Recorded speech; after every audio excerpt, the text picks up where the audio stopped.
while kids are home for the summer, it is a question many parents hear on repeat. Can I have a snack? But the answer can sometimes be complicated. So this morning, we're hearing from the experts how to best approach the topic of food with your kids. Joining us now is certified eating disorder dietitian Erica Branz. Erica, welcome back to the show. Thanks for joining us today. Thank you for having me. Okay, so we first want to start out when it's talking about food in summertime. You might be hearing a question, can I have a snack? Can I have a snack? Maybe more than you would think in the school year, right? Yeah, absolutely. If their kids are anything like mine, they're constantly asking for snacks and more food in general. Something to keep in mind is that this is completely normal and to be expected. I think a lot of times parents feel frustrated that they think their kids eat differently at school compared to when they're home for the summer.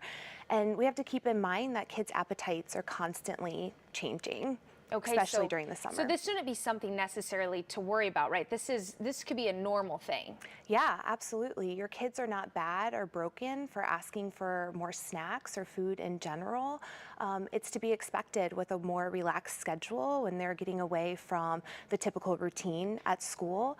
The more that we as parents can expect it and embrace it, the easier it is for us to respond to our kids' demands for more snacks and food in general. And what might be some of the reasons we see the kids reaching into the pantry a little bit more? Yeah, so there's a variety of reasons. One of those being more active during the summer months. So a lot of them are in summer camps or they're out swimming, hanging with friends. So that's naturally going to increase their appetite for more food. We also have to keep in mind that they're growing, and so they're obviously going to need more food to accommodate their energy needs to grow. There's a lot of uncertainty when we're in the summer months, meaning that the kids no longer have a schedule knowing that we have this class and then it's lunch and then it's recess. They have no idea when the next meal or snack might be, and so they take it upon themselves to go into the pantry and grab a snack or just constantly grazing throughout the day. Some kids tend to be a little bit more bored during the summer months, and they're dysregulated, meaning they're overstimulated or understimulated. And food is naturally a comfort for us, and so they tend to seek out food as a way to find comfort when they're unable to talk to their parents about what their needs are. Like, hey, I'm bored, Mom. Yeah. But instead, I'm gonna go get something to eat. So what would be the overall goal then here? Yeah, so the overall goal as parents is really to diffuse any shame or guilt around our kids' eating habits or the fact that they have growing appetites.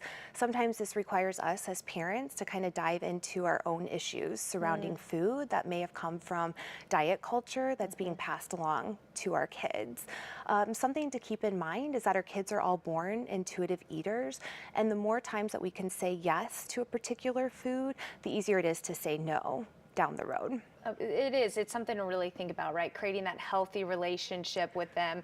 And a lot of it is modeling too. So I like that. It's also maybe checking inward as a parent, kind of thinking of your own relationship. So thank you so much, Erica, for sharing those tips for the summer with us. And Branz Nutrition Counseling, if you want to learn more, you can find Erica, all of her information right there on your screen. Follow along on social media as well. And there's a special offer code, Intuitive Eaters, right there on your screen. All right, we'll be right back.